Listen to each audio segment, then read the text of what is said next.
What's up, everybody? This is Dhane Diesil. I want to welcome you to another episode of the Billionaire Belief Show. Today's topic, we're going to dive into taming the desire for instant gratification. So, without further ado, let's dive in. So, earlier today, I was personally looking at an article on the Facebookers, and it was talking about. Oh, my apologies. Where are my manners? We got a host today, the one and only Tyler Hunter. I don't know if he has any monikers that he goes by yet, but maybe he might eventually. None at all. So yeah, he goes by the government. But nevertheless, back into my story. So I was on the Facebooks earlier today, and I just saw an article. It was by the Washington Post, and it was talking about living paycheck to paycheck is disturbingly common. I see no way out. That was the headline. And so initially, of course, that captured my attention. It made me just think about some of the stuff that we talk about here in Billionaire Belief and what we post on Instagram. But a little bit deeper than that, it also just made me just think about, how specifically the part about no way out, how people say they see no way out, like that part of it really kind of brings a little bit of a perspective to me and makes me feel a little unpleasant, only because I do know that there is a way out. It's just a matter of an individual making a commitment, but being flexible with their approach to accomplishing that commitment, which I personally believe is part of the ambivalence that most people have, or kind of mixed feeling, I should say, towards getting their finances on point and getting their financial house in order. But with that being said, like I said, of course, I have to leave a little comment, and people just took it the wrong way. They took it as a shameless plug when it was just really me just kind of venting and really stating something that I personally believe in. And we are real big on speaking our dreams into existence. And one of my personal dreams, as you all will hear about, is to help people break their family cycle of poverty. To help them stop having to live paycheck to paycheck, and the way out is going to be through getting our finances on point. And by getting your finances on point, what I specifically mean is just helping you understand what it takes to increase your income, helping you understand what it takes to build up your savings, and helping you understand what it takes to get your credit scores on point. So that's really what it's all about, helping you raise those scores, increase your earnings, and have some stacks in the bank, as y'all like to say. We all like stacks, right? Of course. Stacks in the bank. But with that being said, like I said, we'll kind of like dive in more so into a little bit of just deeper thoughts about this. But I actually, Mr. Hunter, like, have you had any experiences or any relevant stories about the topic? Of course, always. I made a post today where it just talked about how two people put $1,000. One person chooses to spend that to go on a trip. The other person chooses to spend that money to invest and double their profit. And how one person posts a bunch of pictures on Instagram and it makes it look like they're winning, whereas the other person, they have nothing obviously to post about that, and they're the one that's actually on the path to winning. And one of my followers took it to heart and basically stated that some people don't value money the way other people do. They value experience and time. And it just kind of made me think. I was like, well, I could really get into this, because some people would take that as me like coming down hard on an individual, where it's like, no, like, you can't tell me that you would value having the money, the time, the experience now, versus being able to take that experience down the road and actually enjoy it. Whereas you're going for a week per se today, now you got to come back to reality and go back to the grind, when this other individual took that same money and invested it, and 6 months, 8 months, a year down the line, they can go take that same trip and be going for 3 weeks and not miss a beat, because they took the time out to set themselves up with more and more streams of income. Mm-hmm. And I just was kind of taken aback by it. And like I said, I thought about going in, but it was like, I'm not really, not today. I'm not in the mood. You caught me on a good day. So the thing that blows my mind about people who have that argument about, well, people have different values for money, some people value experience. It's like, well, no matter what experience you want to experience, what's it going to take? It takes money to get it. To experience. And that was the first point that popped into my head. Like, well, how did you pay for the trip? With the money. Like, so you needed the money to do it. So why not make that money now and invest it so that you can do more with it later, versus I'm going on this instant gratification of this trip today versus the delayed gratification of this trip tomorrow.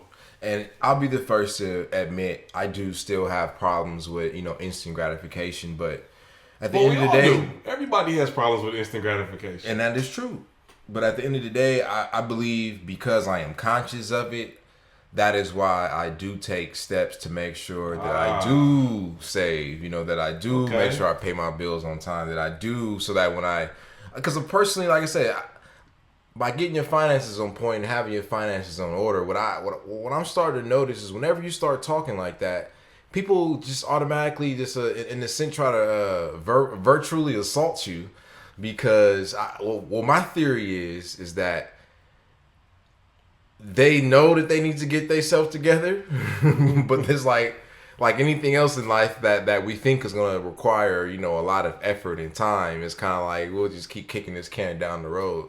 So it's easier for people to just talk about, I'd rather live paycheck to paycheck, or I'd rather complain about living paycheck to paycheck than to actually do something. Sit down, put a plan together, write it down on a piece of paper, and then execute.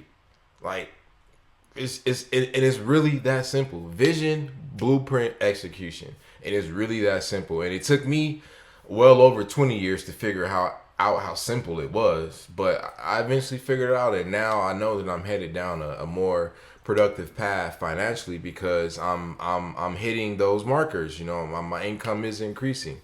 My savings account is rising. My credit scores are rising, and because those things are happening, I attribute that 100% to me making a decision one day and get as Les Brown would say, I got sick and tired of feeling sick and tired. Being sick and tired. Being sick and tired. So I was just like, I need to get myself together. So for roughly, I would just say about a good 2 years, I kind of, stuck my nose down and got to work. And I can say that, for example, in the credit department, before I decided to get my finances on point and get myself together, I vividly remember being like in the low 600s, high 500s, but I started making some moves, what I'm saying, to make sure my credit was, making sure my bills was paid, making sure that I start opening lines of credit just so I can pay stuff down, just so I can start building credit and show more of a credit history,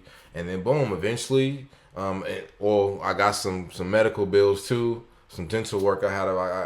You listening to at least a $10,000 mouthpiece right now. So well over 10 grand. So it was just like but I paid those things off. I was conscious. I was living my value at the end of the day, and that's something too that I feel that there's truth in what the young lady said though. Is that that's her value. And it's okay for her value to be experienced. And this is what my message to the world is. It's like it's okay to value what you value, to do what you want to do, but you just have to understand if you're gonna do what you're gonna do, then you gotta stand underneath it in a sense. You gotta stick by it. You gotta stick with the decision. You can't run away or try to blame somebody when it doesn't work out the way you expected it to. And that's the part of life that frustrates me and bothers me mostly about people is that, I understand, what it takes to have a goal or to have a desire, turn into a goal, plan it out, and then execute over, an extended period of time.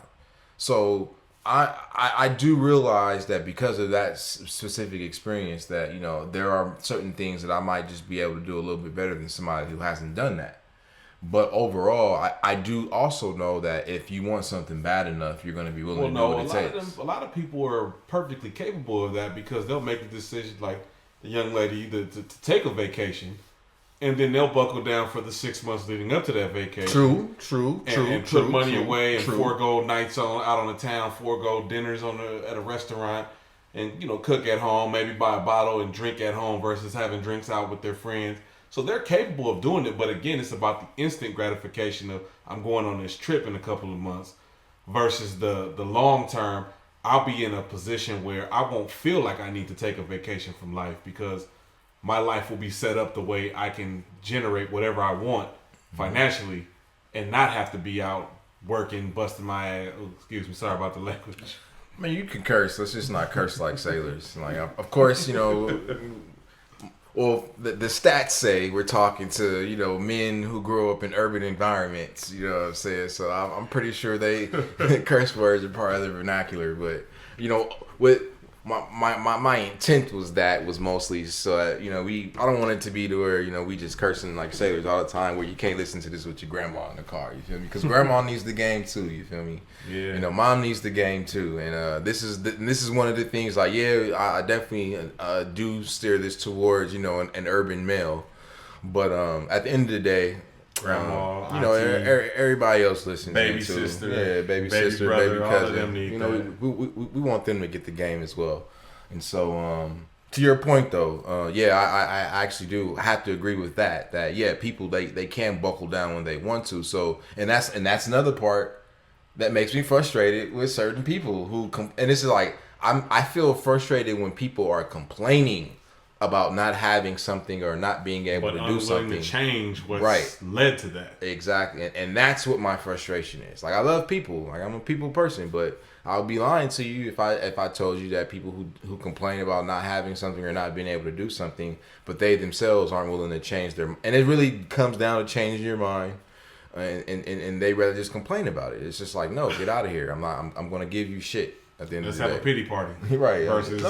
Versus let's sit down and hash this out and come up with some solutions. Right. So, all in all, man, it's just like, I understand what it means to live paycheck to paycheck. I'm pretty sure you do too. And an extent, there's moments in my life, even to this day, where I kind of purposely, you know, do that, not because I don't have the cash, but mostly just because I kind of have to keep that training going. Yeah, like a muscle. Right, exactly. Keep the training going, and I'm glad you even said that, because that's all it really is. It's like we have to start, you know, really working out our buckle down muscle, as you kind of just talked about. But you know, that same, you know, mental fortitude that we direct towards in 6 months. You know, I want to go on this 2-week vacation to the Bahamas, so let me, you know, like I said, buckle down and really watch my money so I can save for this. To just over time, like the whole lifestyle, like I need to instead of budgeting for the 6 months, I need to make that budget in my lifestyle change. Right, and that's because that's living within what's your going to means. change. Right, that's what's going to change your situation, and it always blows my mind too, whenever I do start talking about financial education. And people are like, oh, you know, how can somebody, or they just assume, well, how can somebody making $10 an hour tell me how to get rich? And it's like, it always blows my mind, because it goes back to a couple of points. At some point, that rich person was making the same moves I'm making. Well, that's one. That is actually part one. Unless you were granted a few million at birth, right? At some point, they were poor and figured out a way to not be poor. And that's what. So why can't I? And that's literally my mindset, bro. Like, that's literally what you just articulated in those exact words. That is literally the mentality that I have taken to my life in regards to the world of money and finances and building wealth. Like, I know that it is a documented fact that there are people in this world who were brought up in poverty, and they figured out how not to be in poverty anymore. Period. Like, that's it.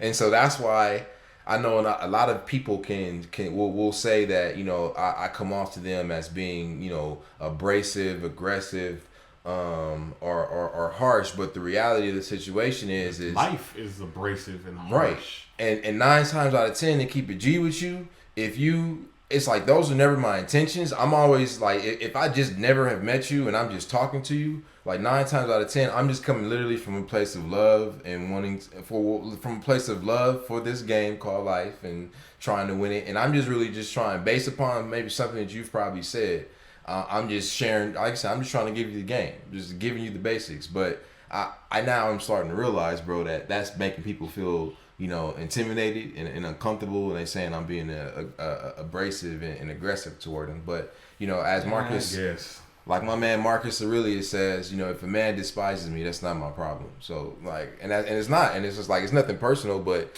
what people fail to understand in those moments is that I'm not seeking their approval.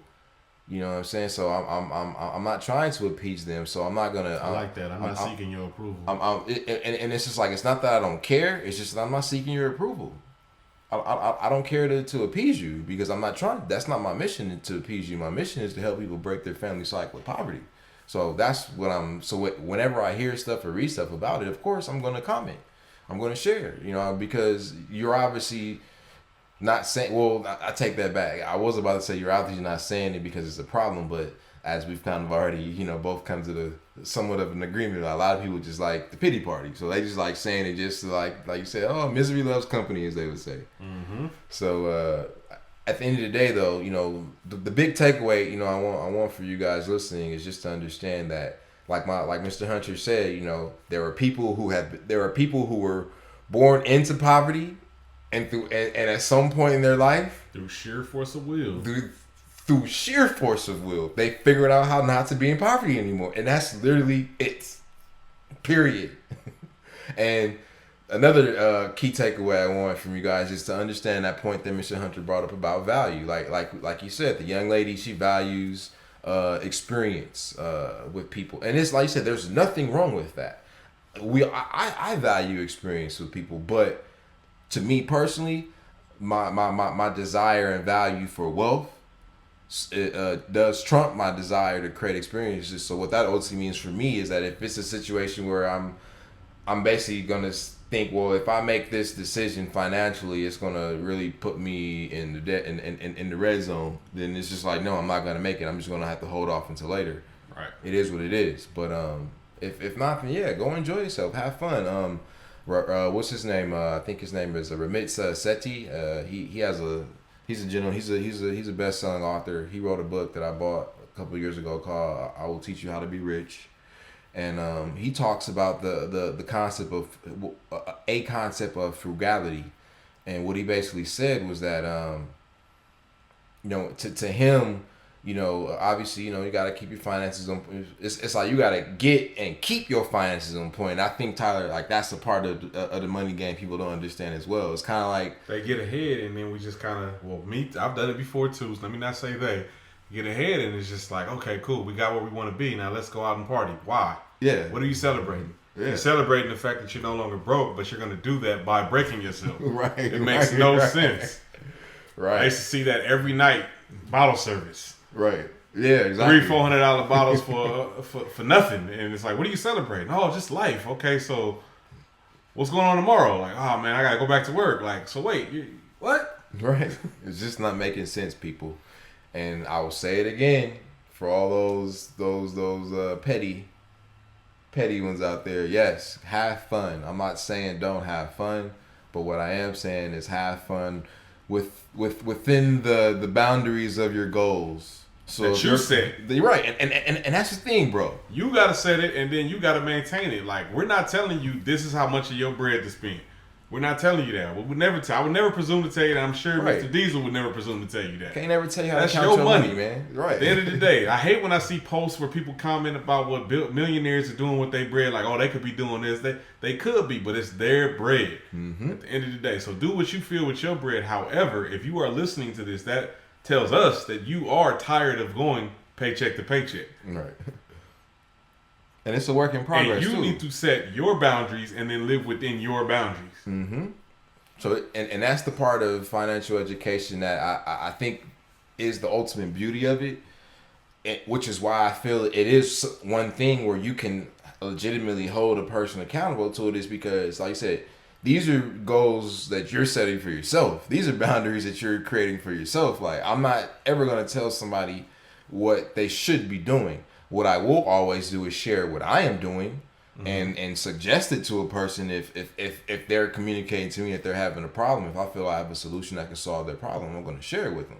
But I'm never going to tell somebody, like, here's what you got to do. This is the only way to do it. If you're not doing this, then don't talk to me. But then again, if you're going to take my advice and hear it and listen to it, that you sought out, don't then turn around and tell me how when you stepped away from that advice, things didn't work.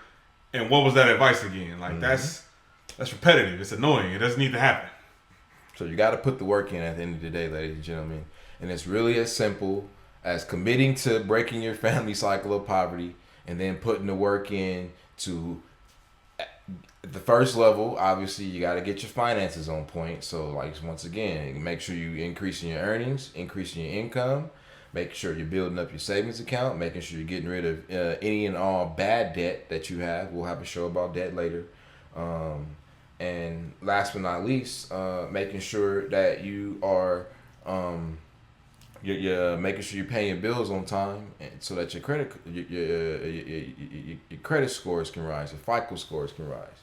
And like I said, I'll be the first to admit, bro, I'm a work in progress. You feel me? But I do believe that I have made some achievements in this world of money that allow me to be able to sit in this seat right now and share my experience with somebody who needs to hear it, because I know that there's somebody out there right now who was a college graduate thrown into the real world without necessarily having any sense of direction as to, you know, how to get to the top, how to make it to the top, And having a 6 desire months before Sally Mae came knocking. right 6 months before she's knocking.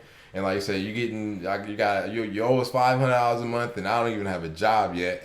Don't even know where I'm gonna be working at. And so, like, I understand, like, the depression that one can fall into. You know, I understand the feeling of shame and guilt you might have when you start thinking about the person you thought that you were supposed to be after college, but you didn't achieve that. And so I understand that journey, ultimately through hell that you got to go through. I understand the depression. I understand the grief. You know, I understand all that. That's why I'm choosing to use my voice to share my message, to let people know that there is a way out. You just have to make a decision, stay committed to it, but be flexible in your approach.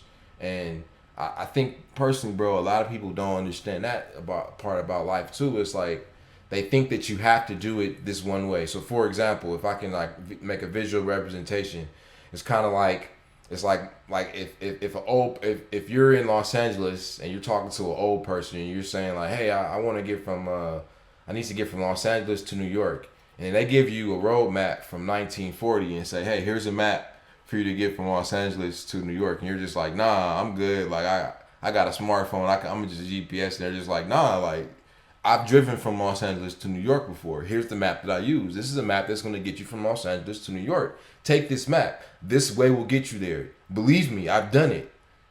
And it's just like, yeah, I understand that. But this map is from 1940. A lot has changed. This is 2019 now. Like, a lot has changed in all those years. So, and I have a map. I'm just saying where I need to go. And they're just like, no, bro, you need to take my route. And you're just like, nah, I'm good. I'm not saying that there's anything wrong with the route. I just know that there is a better route, and I'm going to take that. And I think that's what makes people mad.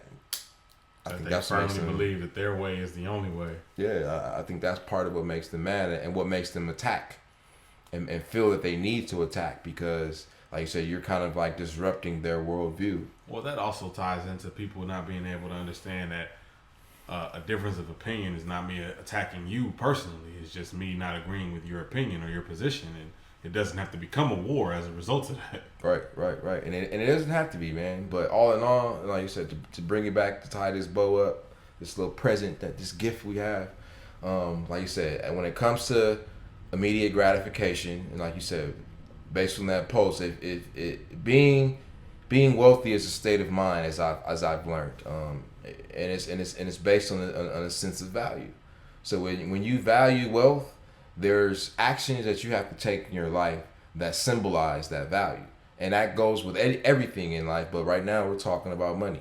So if you value wealth, then you need to take the steps that you need to take to make sure that your activities are symbolizing that value. Mm-hmm. And like I said, when it comes to the immediate gratification, yes, we all have it. You know, we all have a what Ed Milet describes as a stretch goal, you know, something that that's going to require us to stretch over a long period of time to achieve, compared to a momentum goal, something that we can, relatively achieve in the short term. we use the momentum goals to build up to the stretch goals because it just makes you feel better about boom, boom, boom, boom, boom. And see, that's one of the reasons why I like you, because you can just understand that. Like, I don't have to just break it down to you like a 2-year-old. Not to say there's anything wrong, and I'm willing to put the work in, but it's just a lot easier at times when people just get it. But ultimately, you know what I'm saying? Like, it's just having your goals, staying focused, and like you said, when you're faced with the temptation of me, for example, there's a new pair of Jordans that came out. Like, oh my gosh, like I want those. But it's like, all right, Dhane, you've been going kind of hard in the paint this month. You know, you already bought a pair earlier this month. Now you're trying to drop another $200 on some more Jordans. Like, come on, bro, calm down. And it's just like, sometimes I cave and still buy it. Like, I just put it on my credit card, just pay it off later. I just put it in a couple more hours, or I just make a couple of more extra sales, and just pay it off. Which is a problem to me personally, bro. Like, I feel that's a problem. Like, your willingness to add that extra like debt to yourself when you could have still put in that extra time and then did something more valuable with that bread. And it's I 100% know that $200 could have went to something 10 times more productive than a pair of sneakers.